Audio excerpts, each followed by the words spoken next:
Alright, let's have a look at how to convert your binary to denary number. So we know that your binary number is consisting of bits of zeros and ones only. It's a base 2 numbering system where you use the power of 2. So you would be given the headings 1, 2, 4, 8, 16, 32, 64, 128. Just keep adding to the power of 2. And your denary number is a base 10 numbering system. Your denary number can be a fraction, whole number, or decimal. So we're going to look at how to convert the binary number consisting of zeros and ones to a whole denary number.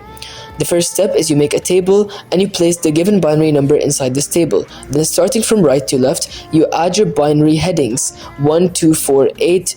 Here we have 4 digits in our binary number, so we need 4 headings. From here then, after you place the binary base headings consecutively in order from right to left, you're going to add all the headings with a 1 under it and ignore the headings with a 0.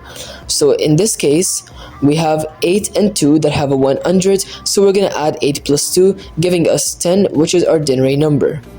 Having a look at another example over here, here we have a bit larger binary number 110101. This is our binary number. We need to convert it to a whole number denary number. So the first step is you make a table, and starting from right to left, you place the binary headings as much as required. Here we have 1, 2, 3, 4, 5, 6, 7 digits, so we need the required number of binary headings up to 64. 1, 2, 4, 8, 16, 32, 64. Just keep adding to the power of 2. Now ignore all the headings that have a 0 under it and add all the headings that have a 1 above it. Under it. So 64 plus 32 plus 8 plus 2.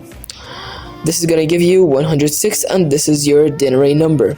So to summarize the point here, to convert it from a binary to denary number, you have to make a table of your binary number and place the binary headings above your binary number as much as required.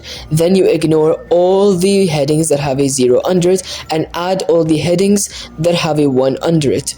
After you add all of them, the sum of your headings with a 1 under it is going to be your denary number.